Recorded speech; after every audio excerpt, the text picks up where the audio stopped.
Buen día. Voy a hablarles un poco lo que es la revocación de un testamento. Cuando hablamos de revocación de un testamento, estamos hablando que es un acto de invalidar un testamento siempre y cuando sea por la voluntad del testador.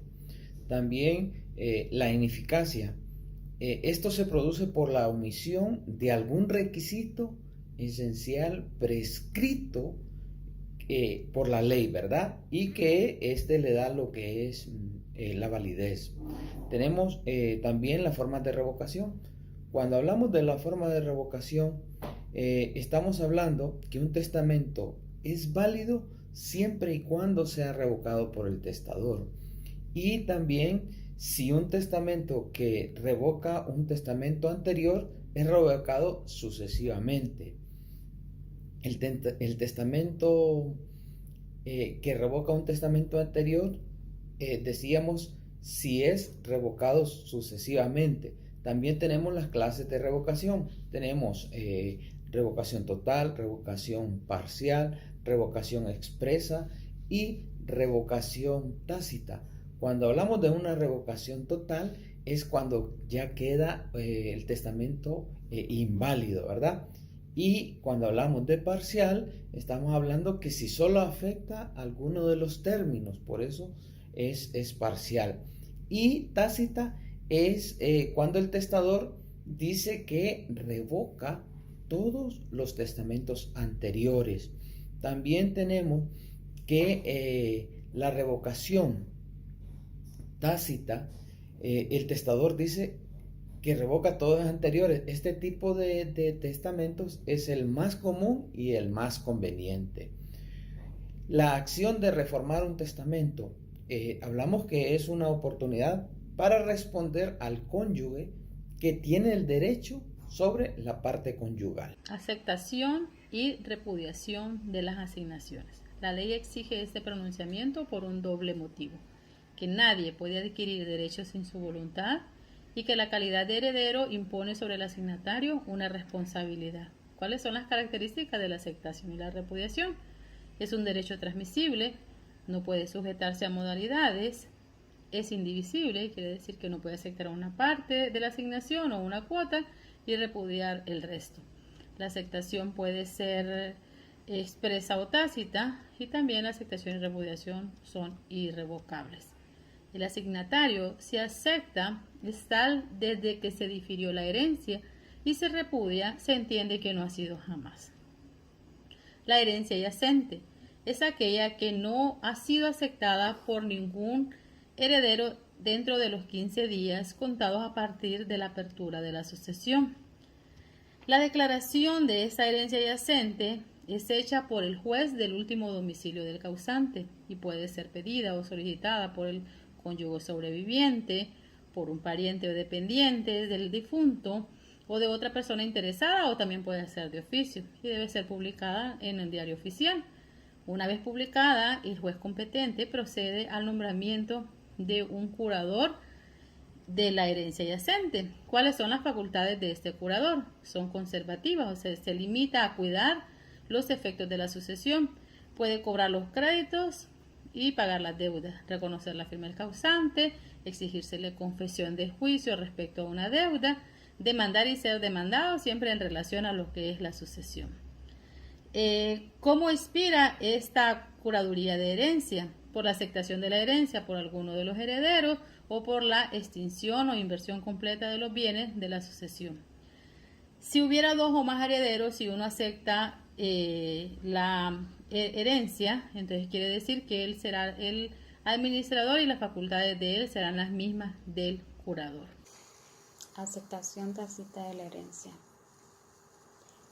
La aceptación de una herencia puede ser expresa o tácita.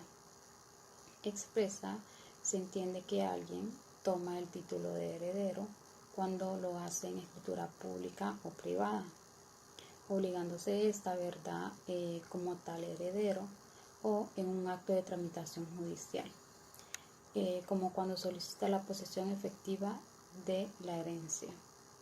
Y esta cita verdad cuando el heredero ejecuta un acto que supone necesariamente su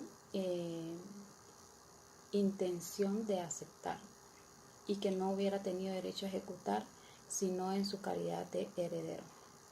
Efectos absolutos de la sentencia que declara heredero a una persona. El que a instancia de un acreedor hereditario o condenado como tal se entiende celo respecto de los demás acreedores sin necesidad de nuevo juicio. La misma regla se aplica a la declaración de judicial de haber aceptado pura y simplemente o con beneficio de inventario. ¿Qué quiere decir con beneficio de inventario?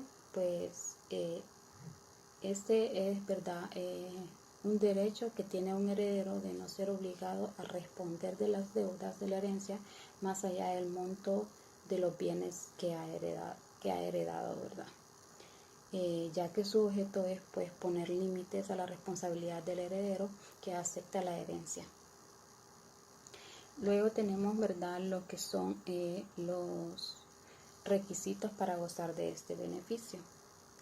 Para que el heredero tenga derecho al beneficio de inventario es necesario que concurran los siguientes requisitos. Número 1, que el heredero haya hecho inventario solemne de los bienes heredados. Número 2, que ese inventario sea fiel. Es decir, ¿verdad?, que no se haya omitido en el de mala fe de parte del heredero ninguna parte de los bienes de la herencia, por pequeña que esa parte sea. Y número 3, ¿verdad?, que antes de la facción del inventario solemne el heredero no haya ejecutado un acto que importe la aceptación de una herencia, es decir, un acto de heredero. Luego tenemos herederos que están obligados a aceptar con beneficio de inventario. Por regla general, el heredero es libre de aceptar la herencia llanamente o con beneficio de inventario.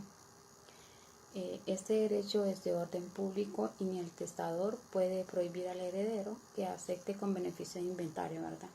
Por excepción, hay herederos que deben necesariamente aceptar con este beneficio, los cuales son, número 1, cuando alguno de los herederos debe necesariamente aceptar, ¿verdad?, con este beneficio de inventario, y los otros sin él, todos deben aceptar con beneficio de inventario. Número 2, que las personas jurídicas de derecho público, es decir, las corporaciones y establecimientos públicos. Y por último tenemos los incapaces. Bien, en cuanto a la acción de petición de herencia y la reivindicatoria del heredero, es aquella que compete al heredero para obtener la restitución de la universalidad de la herencia contra el que la está poseyendo, invocando también la calidad del heredero. ¿Quiénes pueden ejercitar esta acción? Bueno, los herederos sin distinción de clase de heredero, los donatarios a título universal y el cesionario de un derecho de herencia. Las características de petición de herencia es que es una acción real, es una acción divisible y es una acción patrimonial. ¿Contra quiénes se dirige esta acción? Contra el falso heredero y contra el cesionario de falso heredero. El objeto de la petición de herencia es la universalidad de los bienes pertenecientes al causante y se extiende no solo a las cosas que al tiempo de la muerte pertenecieron al difunto, sino que también a los aumentos que posteriormente haya tenido la herencia. Hablando de lo que son los ejecutores testamentarios y fiduciarios, el ejecutor testamentario o albaceas, que las albaceas en nuestros códigos está prohibido.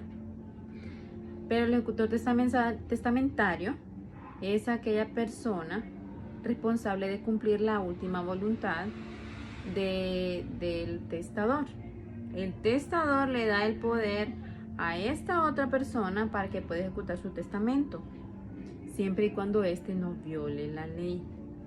El ejecutor fiduciario ya es una persona a quien el mismo testador le encarga cumplir algunas disposiciones secretas, así como lo dice en el artículo 1120, que el testador puede hacer encargos secretos y confidenciales al heredero o cualquier otra persona que sea mayor de edad y que pueda administrar libremente sus bienes.